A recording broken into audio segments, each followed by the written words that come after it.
Let's look at our final challenge for this week. So we've been asked to create dummy variables for a data file. We've been given a data file that contains the average wages for University of Waterloo co-op students for 2019. And we've been asked to create dummy variables for this data. So our data file is Table 6, UW Salary 2019, and this is the average hourly earnings by program and by work term for University of Waterloo students for winter 2019, adapted from the following data source. So how do we create dummy variables? So to create dummy variables, we can use Panda's getDummies function and then drop one of the columns to create our baseline category. So remember that if you have, say, k number of categories, you need k-1 dummy variables.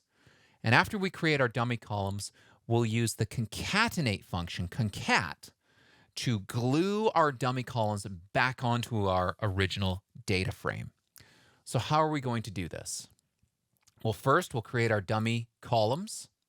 We'll drop the engineering column to use engineering as our baseline category. And then we'll glue our two data frames together. Let's try this. So back in Spider, I've read in my salary data. Now I'm going to create my dummy variables. So check this out. I'll say dummies equals pd.get_dummies. And then I will pass in the program column, salary data program. And if I look at this data frame, I now have, if I look at my Variable Explorer, I have a new data frame that is called dummies, 54 rows, 9 columns. So take a look at this. So for AHS, Applied Health Sciences, if the program is equal to AHS, I have a 1 value for that row. Otherwise, it is 0. This is how dummies work. So I've got dummy variables for all of my programs, but I want to drop the engineering column. Remember how we do that? Well, we can do this via the drop function. So I can say dummies equals dummies.drop, and I'm going to say my columns that I want to drop. The column name is engineering. If I look at dummies now, I have 54 rows, only 8 columns this time. Engineering is now gone. Now I want to glue these two data frames together. I'm going to say salary data equals pd.concat to concatenate or glue my data frames together. I'm going to create a list of data frames that I want to glue together. So I'll start with salary data, and then I want to glue on dummies to that. And I'm going to say axis equals 1. What does axis equals 1 mean? It means I want to take all of the columns from my dummies data frame and glue them on to the left-hand side of my salary data frame.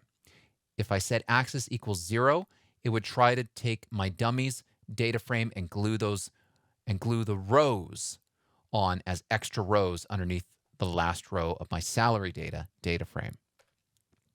So if I run this file, I now see that salary data is program term salary, and then all of my dummy variables.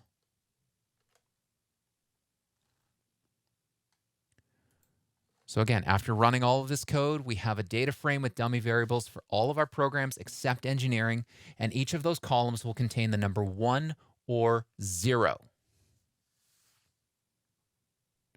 And if we want to run a multiple variable regression with our dummy variables, it's really the same as what we did in week 2. If we want to run a regression with dummy variables in our formula, all we have to do is specify the column name of our dummy variable in our formula. So we're going to run 2 regression models and compare the results.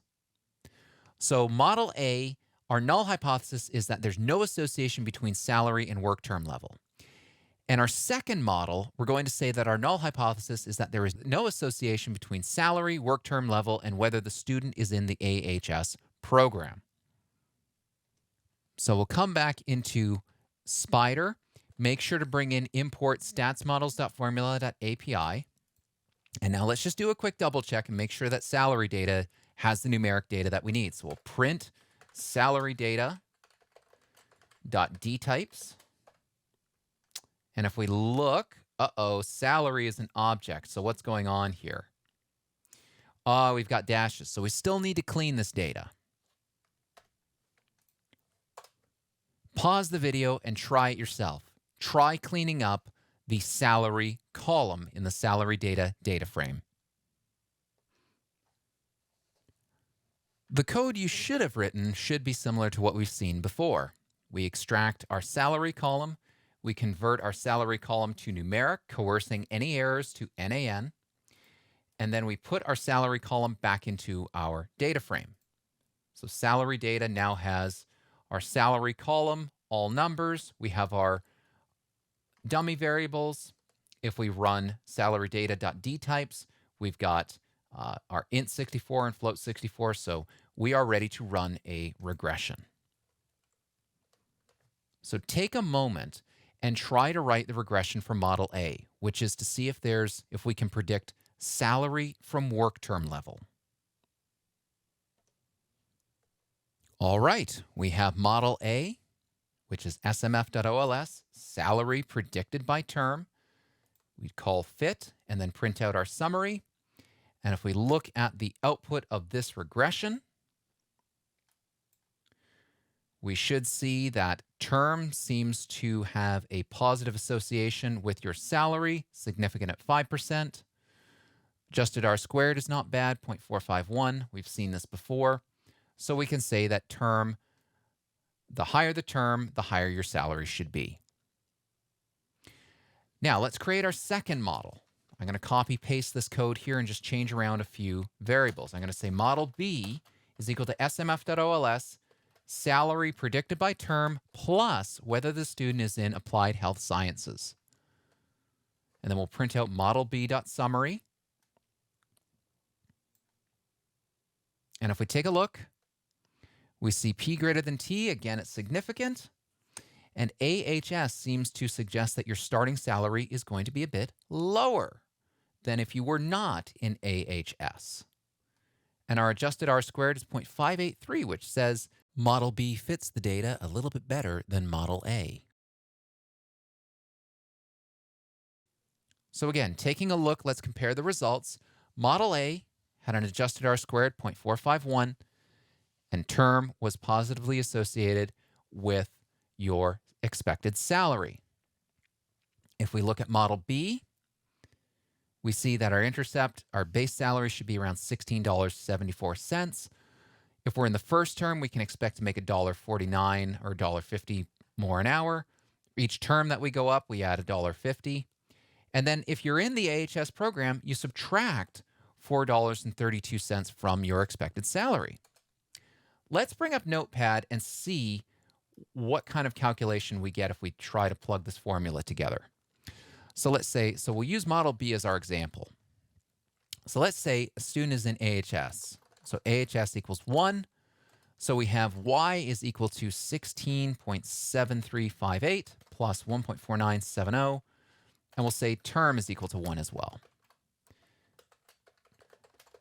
1.4970 times term minus 4.3248 whether they're in AHS. So let's start plugging in values for our formula. So Y is equal to 16.7358 plus 1.4970 times 1 minus 4.3248 times 1 because the student is in AHS. And if we run this through to completion, we get 16.7358 plus 1.4970 minus 4.3248. So our expected Y is 13.908, or Y is equal to 13.91. So you should expect, as a first-term AHS student, to get an average salary of $13.91 an hour. Let's try this same formula for a student who's not in AHS. They're in term 1, but they're not in AHS this time. Here's how the formula changes. So we substitute 0 for AHS, so that's going to zero out our minus 4.3248 term. So now we have 16.7358 plus 1.4970. And that gives us an expected salary of around, let's see here, 16.7358 plus 1.4970 gives you an expected salary of 18.2328 or 18.23. So $18.23 an hour. Let's cross-check this against our salary data and see how accurate this is.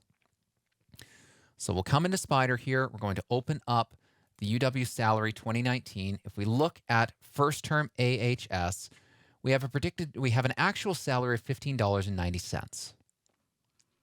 If we look at architecture first term student has an expected salary of $19.01. Arts is $17.59. Engineering is $18.21. Environment is $17.28. So it seems that our model is reasonably predictive for non-AHS students, but it gets it a bit off for AHS students. Maybe it's just the first term. Let's try plugging in for a fourth term AHS student and see if that changes our calculation at all. So we're going to say that our term is equal to work term 4 for AHS. So our formula changes as so.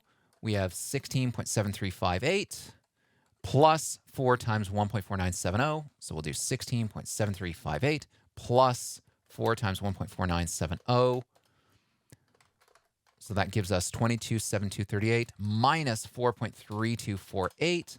And our y is now equal to 18.3990. Y is now equal to 18.40 with rounding. And if we look at our fourth term AHS student, they can expect to earn on average $17.51 an hour. So we underpredict what the student should make on average if they're in AHS and in term 1, and we overpredict what the student should make if they're in AHS and in term 4. So again, this is where that adjusted R squared comes into play.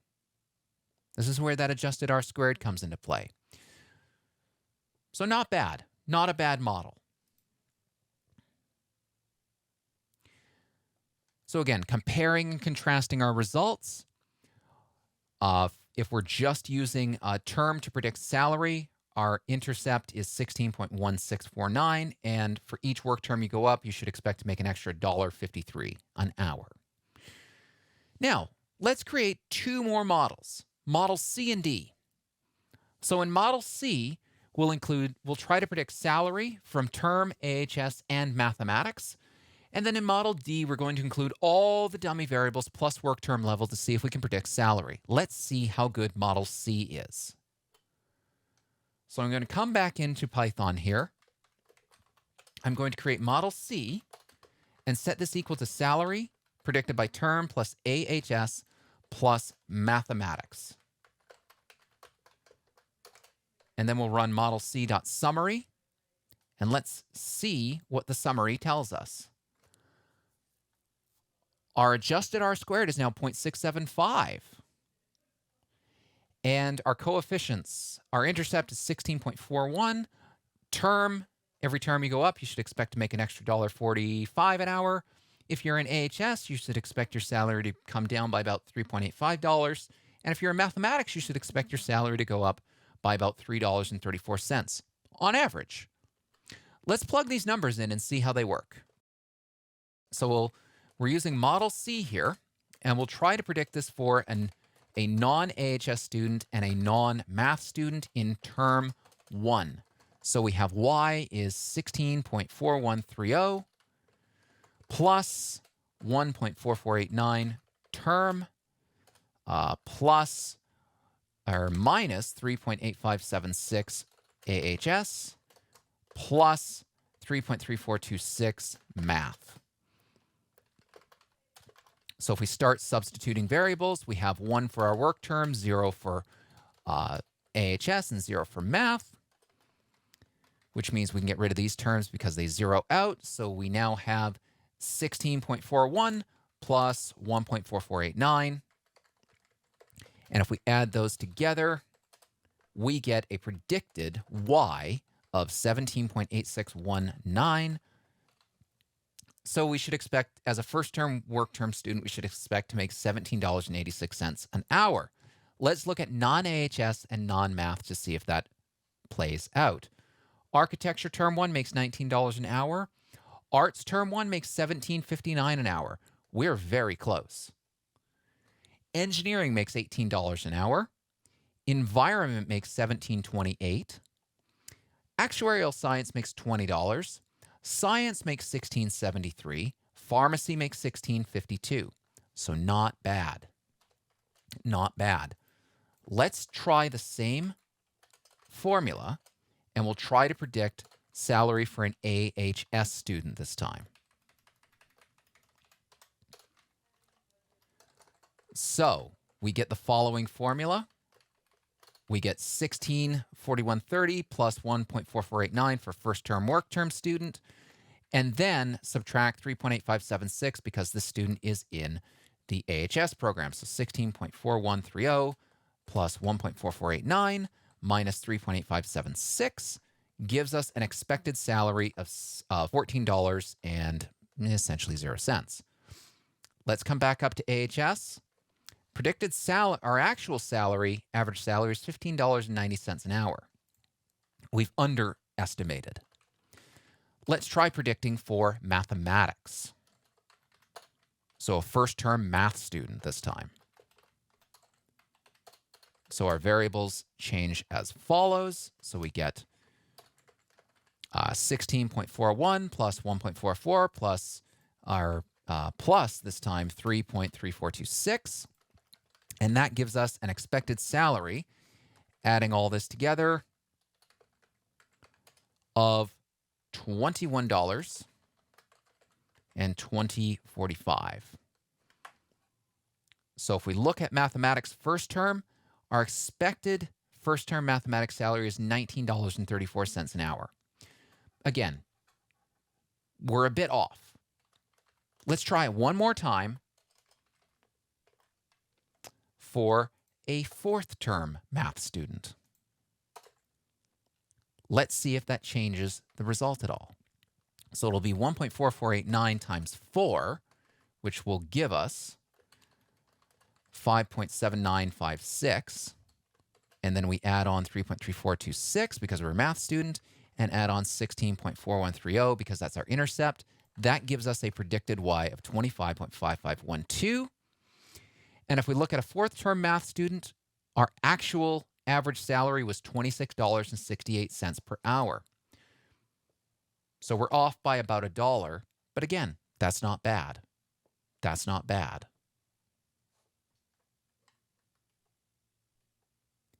Now, what about Model D? Let's do the final model here. So Model D uses all of our dummy variables. The only one that we're not using is engineering because it is our baseline. So I'm going to create Model D equals SMFOLS. Salary is predicted by term plus AHS. What other columns do we have here in our dummies? So we have AHS, we have Sci, we have architecture, we have arts, we have environment, we have mathematics, we have pharmacy, and we have science.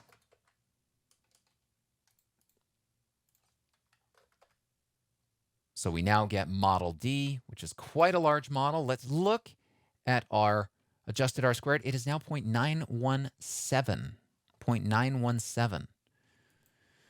And if we look at the results, recall Model B was only 0.583 and Model C was 0.675. So we've got what is purported to be quite an accurate model. And I'll leave it as an exercise to you to see how predictive this model is. Our intercept is 18.1765. And for each work term, you should expect your salary to increase by $1.27.